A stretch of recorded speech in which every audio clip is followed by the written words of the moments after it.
मैं अपनी वेदना क्या कहूं, मैं इतिहास बताऊंगा तो शायद सबके आंखें नम हो जाएंगी। मैं इनके लिए जितना हम और सुभाष जी ने जो हो सका हम लोगों ने अथक प्रयास किया।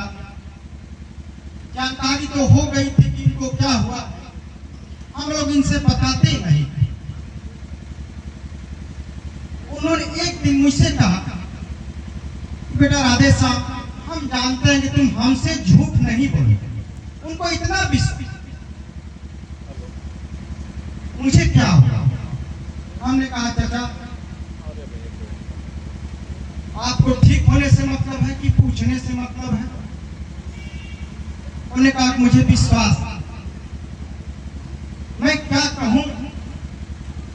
एक दिन मैं उनको जब दिल्ली लेकर तैयारी करके गाड़ी में हम वो सुभाष जी बैठे, कहीं कहीं पूरा परिवार आंखें नम हो गई, मेरी भी आंखें नम थी। उन्होंने यही मुझसे कहा कि राधे श्याम बेटा क्यों रो रहे, मैं तुम्हारे साथ अभी चलूंगा। अब वो चीजें याद आकर के हमेशा आंखें नम की नम बनी रह रही हैं। मुझे कोई साहस नहीं मिल रहा है, आगे सा अंधेरा सा दिखाई दे रहा है। मैं किसको चाचा कहूंगा, किसको साथ चलूंगा? वो हमको ज्ञान देते थे, प्रकाश देते थे, मैं किससे मांगू? सुभाष तो उनके बेटे हैं, मुझे भी अपने बेटे से भी मुझे प्रिय समझते थे और कहते भी। उन्होंने राजनीति का मुझे कटहरा भी उन्होंने सीखा। उन्होंने कहा कि मैं आगे चलूंगा, आप पीछे रहें। उन्होंने मुझे गांव सभा का मेंबर भी बनाया, प्रधान भी बनाया, 3 बार जिला पंचायत मेंबर भी बनाया, अध्यक्ष भी बनाया। कहीं कहीं सारी उनकी देन थी। मैं इनको कितना हूं उनको नमन करता हूं, लेकिन लगता है कि अभी बहुत ही कम। वो साहसी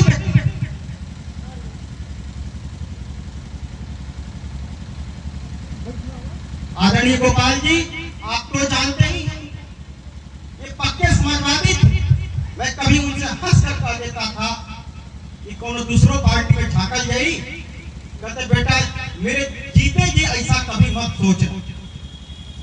वो सच्चे समाजवादी थे। और मैं गोपाल जी को भी धन्यवाद देता हूँ, शिशु जी, इन्होंने उनको अंतिम संस्कार में समाजवादी पार्टी के झंडे में उनको दफनाया गया। हमें गर्व है।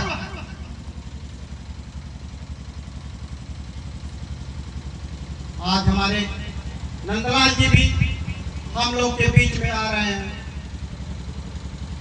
मैं सबको, जहां तक मेरी आवाज और पूछ सबको आभार व्यक्त करते हुए, और मैं ये जरूर कहूंगा कि इनके कदमों को हम सब लोग मिल करके किए हुए कार्यों को, उनके गुण को अपने अंदर समाहित कर ले, यही अच्छी श्रद्धांजलि हो। मैं कोटि कोटि उनके चरणों में नमन करते हुए, और ये मैं भगवान से मैं विनती करता हूं, हमको परिवार को सहने की क्षमता मिले। मैं इन्हीं चंद शब्दों के साथ अपनी वाणी को विराम होता हूं। ओम शांति।